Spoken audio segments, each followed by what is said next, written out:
If we break this term down, we'll see genesis. This word means to create or make. Spermatogenesis, therefore, is the production or the making of sperm. It begins at puberty and continues throughout a male's life. Recall that gonadotropin-releasing hormone from the hypothalamus begins a process of hormone release that results in puberty. The production of sperm will occur in the seminiferous tubules located within the testes. Let's review the seminiferous tubules. This is a histology image of a seminiferous tubule.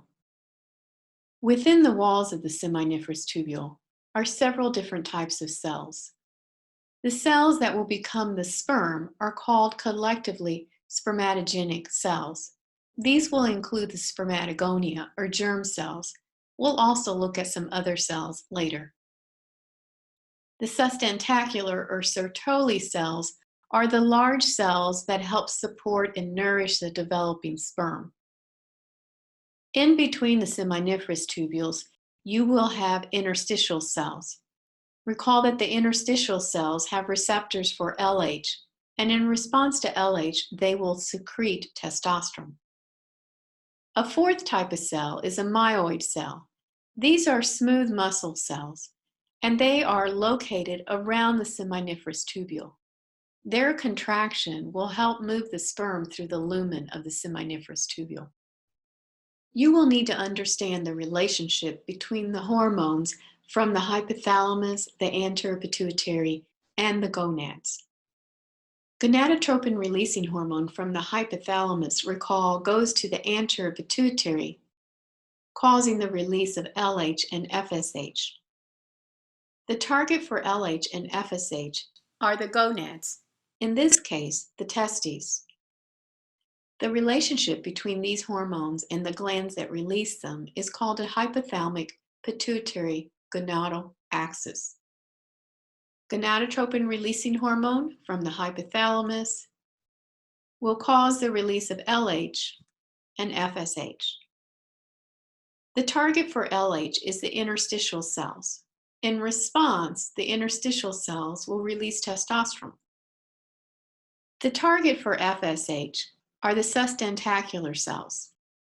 In response to FSH, the sustentacular cells will synthesize androgen-binding proteins. These proteins bind with testosterone, increasing the concentration of the testosterone within the seminiferous tubules. Testosterone is necessary for spermatogenesis. When the sperm count becomes elevated, the sustentacular cells release inhibin. Inhibin, as the name implies, will inhibit the release of FSH. This will decrease spermatogenesis, bringing the sperm count back to normal. In this way, sperm counts are maintained through this negative feedback mechanism. Let's take a look at this illustration. The hypothalamus is located here. Gonadotropin-releasing hormone from the hypothalamus will go through the portal system to the anterior pituitary. The anterior pituitary then will release FSH and LH.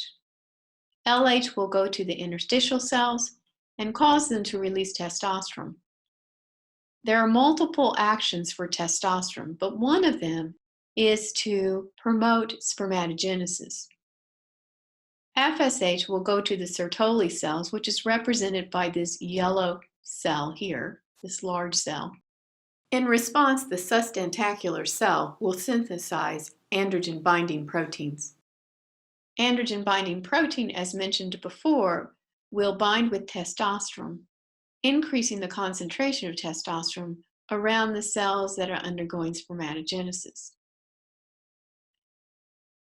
Testosterone has several different actions to promote spermatogenesis. One of them is to maintain the blood-testis barrier.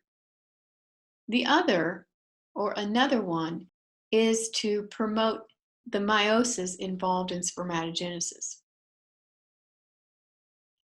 Inhibin functions by a negative feedback mechanism to decrease the release of FSH, which will then decrease spermatogenesis.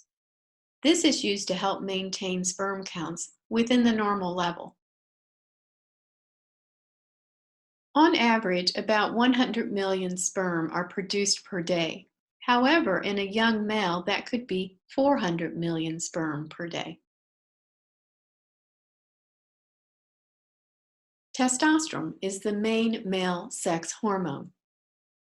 It is produced and released by interstitial cells in response to LH.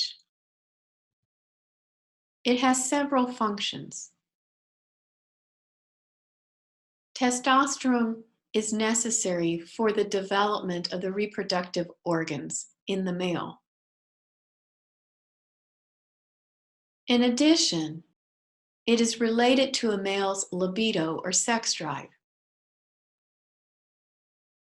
It is also responsible for secondary sexual characteristics, such as the increase in bone and muscle mass, the deepening of the voice, facial hair, chest hair, as well as anal genital hair. This graph traces the amount of testosterone and also sperm production in an individual male throughout their life. Notice that during fetal development, testosterone levels are high.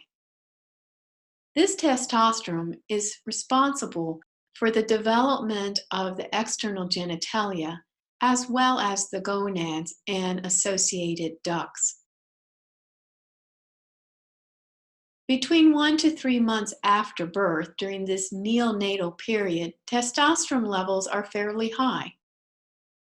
It is believed that these testosterone levels are necessary for the continued development of the reproductive organs, as well as for future adult function of the reproductive organs. Testosterone levels then will drop and begin to increase again at puberty in response to the release of gonadotropin releasing hormone and the FSH and LH. Notice that sperm production does not begin until puberty. Sperm production mirrors the amount of testosterone in the blood. As testosterone levels begin to drop, and usually around the age of 35 or 40, sperm production will begin to drop as well. There are two types of cell division, mitosis and meiosis. All body cells, with the exception of those that give rise to gametes, will undergo mitosis for growth and development. In mitosis, the mother cell divides to give rise to two daughter cells that are genetic clones of the mother cell. Gametes utilize meiosis. Meiosis involves two cell divisions. The first cell division is called meiosis I, and it gives rise to two daughter cells that are genetically different from one another and the mother cell. Meiosis II involves the cell division of each of the daughter cells from meiosis I. Therefore, you end up with 4 cells that are genetically different from each other and the original mother cell. Let's take a look at these numbers in the terms diploid and haploid. Human beings have 23 pairs of chromosomes. Each pair consists of a chromosome donated from the sperm and a chromosome donated from the egg, for a total of 46. The term diploid means that you have both chromosomes for each pair present, therefore 46 chromosomes. Haploid refers to the fact that you only have one chromosome from each pair, therefore there is a total of 23 chromosomes. Notice that after meiosis I, the daughter cells are haploid. They have half the number of chromosomes, one from each pair, for a total of 23. These chromosomes are replicated, and during meiosis II, The replicated portion separates from the original chromosome to give rise to a total of 4 cells that are still haploid. However, the chromosomes are unreplicated. I am going to use this illustration when explaining spermatogenesis. Let's take a closer look at the illustration. This is a section of the seminiferous tubule. This is the wall consisting of sustentacular cells, which are the goad cells, and the cells that are undergoing spermatogenesis to become sperm. These are your pink cells. Within the lumen of the seminiferous tubule, you will have sperm. This tan structure represents the basal lamina, which is secreted by the epithelial cells. Adjacent to the basal lamina are the germ cells called spermatogonia. The germ cells are diploid and their genetic information is identical to all somatic cells. This represents the blood-testis barrier, and the pink structures are the tight junctions.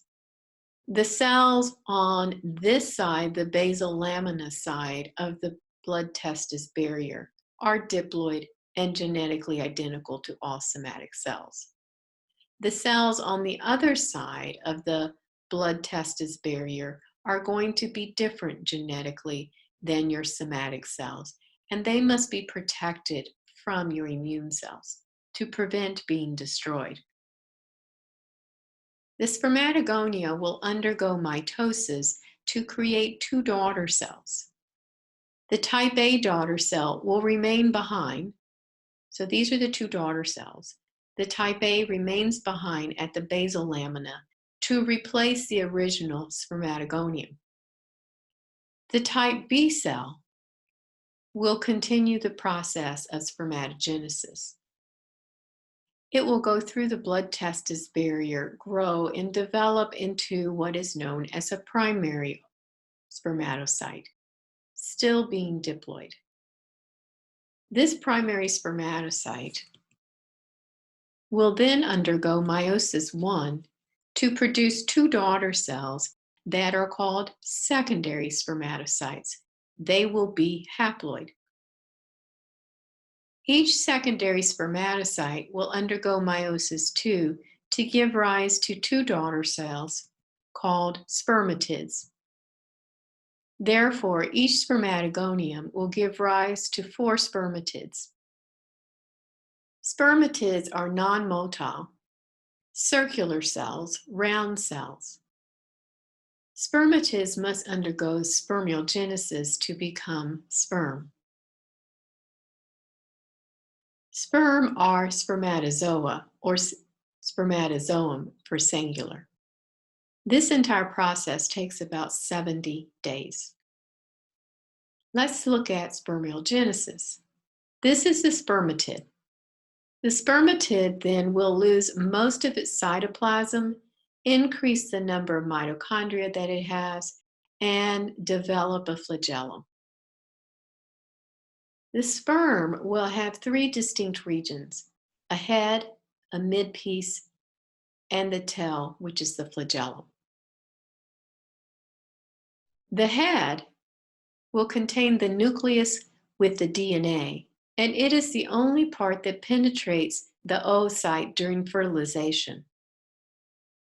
In addition, there will be an acrosome, which is kind of like a helmet, containing enzymes that will be used to penetrate the plasma membrane of the oocyte. The midpiece will contain the mitochondrium. Recall that the mitochondrium is the powerhouse of the cell. ATP will be synthesized using aerobic cellular respiration.